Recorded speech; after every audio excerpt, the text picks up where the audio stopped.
안녕하세요. 이승훈TV의 이승훈입니다. 저는 산업위생관리 기사, 산업기사, 도서출판 김운사에서 출간된 교재의 저자 이승훈입니다. 자, 이번 시간에는 앞에서 우리가 공부를 했던 유해가스 처리 부분입니다. 유해가스 처리, 흡수, 합착, 연소 이 부분에 대해서 과년도에 나왔던 문제들은 어떤 문제가 있었고 예상되는 문제는 어떤 문제가 있는지 이것을 한번 살펴보도록 하겠습니다. 그렇게 뭐냐면 출제 빈도는 높지는 않습니다. 그래서 개요적으로 몇 문제 한 대여섯 문제를 제가 한번 다뤄볼까 합니다. 교재 680페이지를 펼치십시오. 교재 680페이지입니다. 자, 교재 680페이지에 예상문제 24번입니다. 산업기사에서 3번 출제된 문제입니다. 유해가스 처리 방법 중에 회수 가치가 있는 불연성, 그 연소성이 없다는 거예요. 이런 것이 이제 상당히 뭐냐면 그 힌트가 들어있는 겁니다. 연소성이 없으면 뭐를 사용하는 게 좋다고 그랬죠? 그렇죠. 연소성이 없으면 일단 합착법을 먼저 생각을 해야 됩니다. 그 다음에 희박 농도가 낮다는 거예요. 농도가 낮다 했을 때는 두 가지 선택을 할 수 있습니다. 하나는 연소법의 촉매연소 방법을 생각할 수 있고요. 하나는 합착법을 생각할 수 있습니다. 두 가지 방법이에요. 그러면 이제 흡수법 이런 것들은 그러니까 여기에 적용되지 않을까. 저 낮은 농도를 흡수법으로 처리하자면 흡수액을 써야 되죠. 그 흡수액이라는 약품이기 때문에 결과적으로 어떻게 됩니까? 이 자체가 2차적인 오염을 유발할 가능성이 큽니다. 그래서 이제 보통 흡수법 하게 되면 대량으로 처리하지 않은 한 그 미량, 소량 이런 것들은 뭐가 됩니까? 촉매 방법이나 아니면 합착법을 가지고 이제 처리를 하게 됩니다. 여기서 이제 불연성의 희박 농도, 가스 처리에 적합한 것 했으니까 합착법이 답이 되겠죠. 예. 자, 그 다음에 이제 예상 문제 25번입니다. 자, 기사에서 2번 출제된 문제입니다. 충전탑의 충전 물질이 갖추어야 할 조건이 아닌 것 했어요. 충전 물질입니다. 충전물 해야 되겠죠. 압력 손실이 적고 충전 밀도가 클 것. 단의 부피 내의 표면적이 클 것, 세정액의 체류 현상, 홀드업이 클 것. 홀드업이 크면 어떻게 된다고 그래요? 지체가 많이 된다고 그랬죠. 그러면 지체가 많이 되면 기체가 통과하기 어렵게 된다. 기체가 통과하기 어려우니까 결과적으로 이제 압력 손실이 어떻게 됩니까? 많이 발생이 되고, 그 다음에 이제 홀드업이 생기면 이게 저항이 약한 부분으로 어떻게 되면 편류가 생깁니다. 그러면 편류가 생긴다는 것은 결과적으로 사영역이 생긴다는 거죠. 사영역. 처리되지 않은 영역이 이제 생기게 됩니다.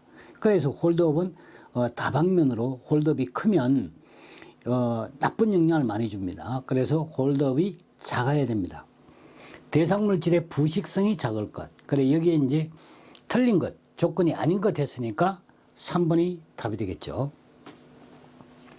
자, 그 다음에는 여기에 종합연소 문제 쪽으로 가겠습니다. 종합연소 문제 1번을 한번 보겠습니다.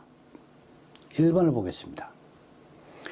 이 1번 문제는 산업기사에서 2번 출제됐던 문제입니다.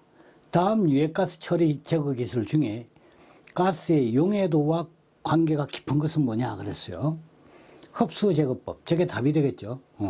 합착, 저것은 용해도가 낮고 연소성이 없는 것, 그런 것들이 이제 적합하다고 그랬고, 연소 제거법은 연소가 가능한 물질이라 해야지만 가능합니다. 유기전기 같은 거, VOC.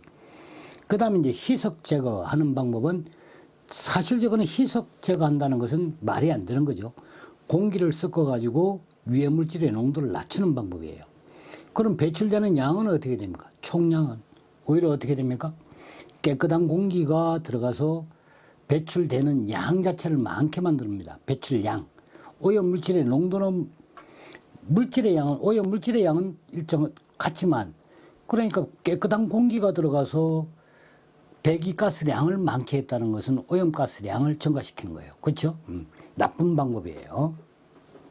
자, 그래서 이제 저 문제 답은 1번이 되겠습니다. 그죠? 자, 그 다음에 이제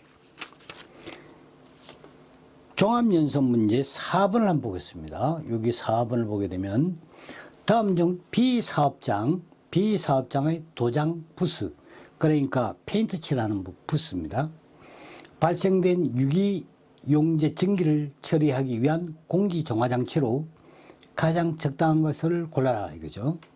흡착, 전기집진기, 여과집진기, 원심력 집진기 이렇게 했습니다. 자, 여기서 한번 보게 되면 집진기라는 말들이 있습니다. 그죠? 집진기는 뭐가 됩니까? 입자상 물질을 제거하는 거죠. 그렇죠? 기체상 물질을 제거하기 위해서는 어떻게 됩니까? 흡착, 흡수, 그 다음에 연소 산화 이런 방법을 써야 됩니다. 그렇죠? 여기서 가장 적합한 것은 흡착법이 되겠습니다. 그렇죠? 자, 그 다음에 이제 05번을 한번 보겠습니다. 05번 산업기사에서 이제 두 번 출제됐던 문제입니다. 정유공장의 비상구조 설비로부터 비정상적으로 발생되는 고농도의 VOC입니다. 고농도. VOC를 처리하는데 제거 효율이 가장 높은 방법이 뭐냐 이렇게 물었습니다. 고농도로 나오니까 일단 뭐가 돼요? 이게 이제 그냥 태우는 방법이 가장 적합하겠죠. 그렇죠? 촉매연소, 그 다음에 소각루, 불꽃연소, 가열연소 했는데 폐기물 같은 경우는 이제 소각루를 쓰겠습니다만, 그렇죠? 여기에 이제 고농도로 나오는 것이라고 그러니까 불꽃연소 방법이 가장 적합한 방법이 되겠습니다. 그렇죠? 그래서 불꽃연소, 이것은 농도가 높을 때 가장 뭐냐면 유리한 방법이 불꽃연소 방법입니다. 보통 800도 정도의 온도에서 불꽃으로 직접 태우는 거예요. 그래서 그 연소될 때 발생되는 열을 유용하게 이용할 수 있는 그러한 장점이 있습니다. 자, 다음은 6번으로 가겠습니다. 요게 이제 근간에 이제 나왔던 문제 같으네요. 6번이. 일반적으로 사용하고 있는 흡착탑 점검을 위하여 압력계를 사용하여 흡착탑 차압, 전후 차압이에요. 차압을 측정하고자 한다. 다음 중 차압의 측정 방법과 측정 범위로 가장 적절한 거 됐습니다. 자, 여기 이제 흡착탑을 뒀다는 거예요. 그러면 이제 여기 입구, 여기 출구가 됩니다. 여기는 정압 측정 범위를 50mm로 잡았는데 이 흡착탑을 통과하는데 50mm 정도밖에 안 되겠습니까? 그렇죠?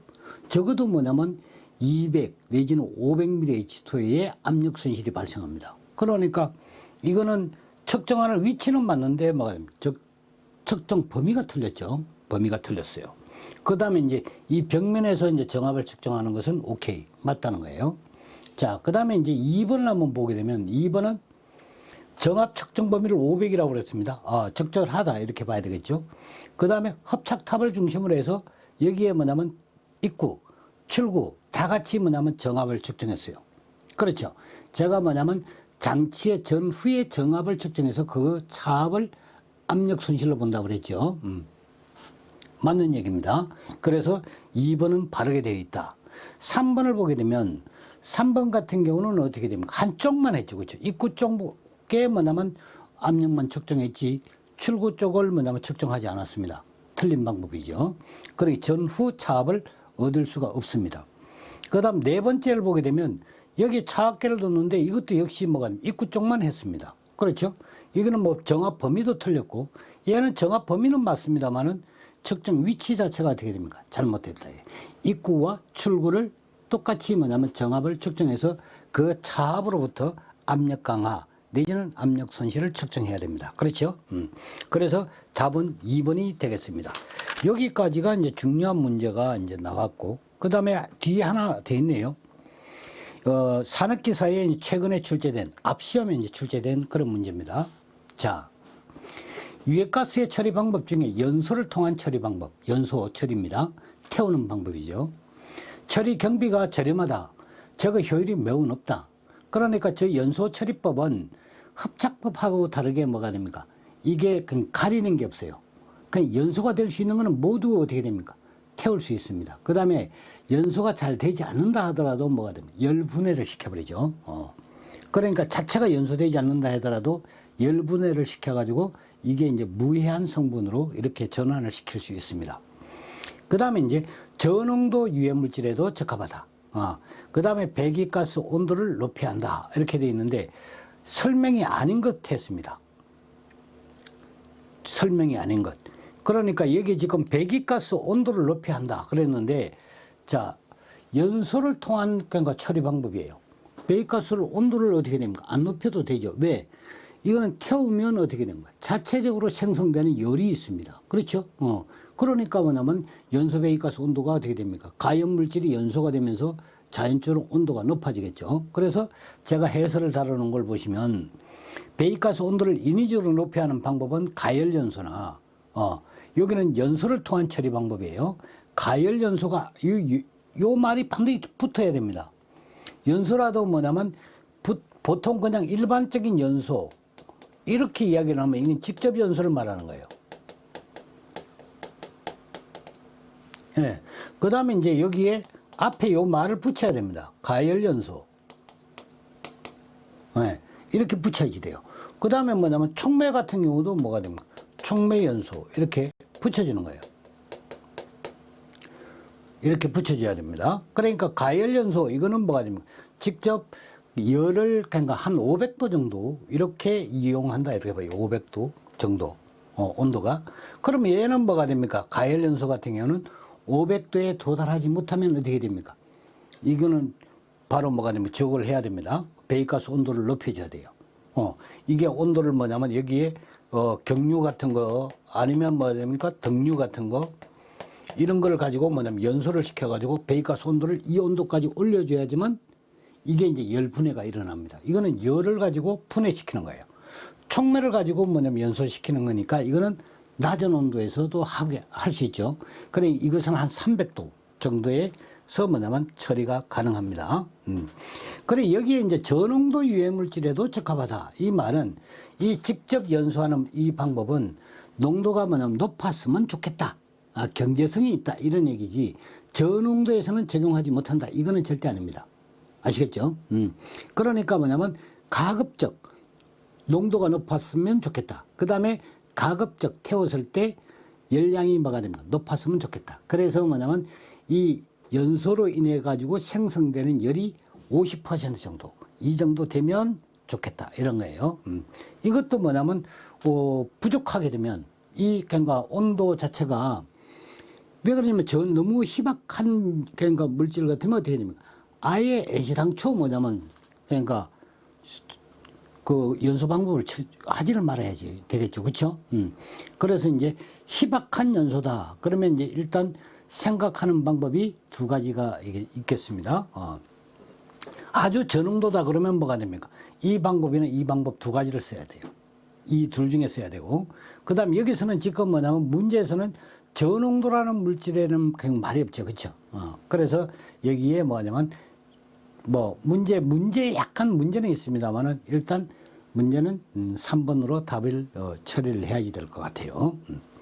그래서 이제 여기까지가 유해가스 물질. 그러니까 유해가스라고 그러면 여러분들이 주로 이제 공부를 할 때 대기 쪽은 주로 이제 황산화물, 염화수소 뭐 이런 쪽으로 공부를 합니다. 그러니까 말 그대로 유해가스입니다.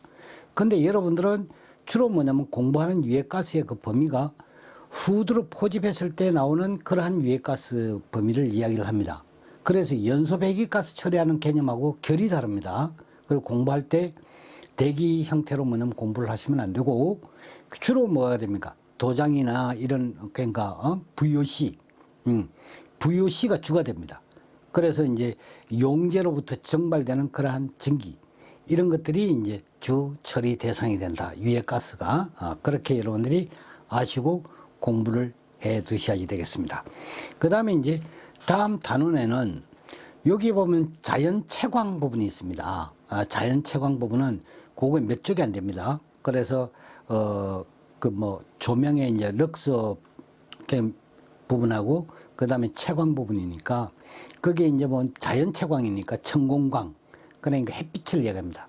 그 창 높이 얼마에 되나 바닥 얼마 뭐 이런 식으로 이제 나오는 간단한 문제들이 있어요. 그거는 여러분들이 이 4단원에서 공부를, 그러니까 3단원에서 공부를 하시고, 그 참고해서 여러분들이 스스로 해결을 좀 하시라 이런 얘기예요. 저는 이제 다음 시간부터는 독성학으로 들어갑니다. 근데 이제 내가 분명히 고지를 합니다. 독성학은 올려놓고 24시간이 안 돼가지고 내릴 겁니다.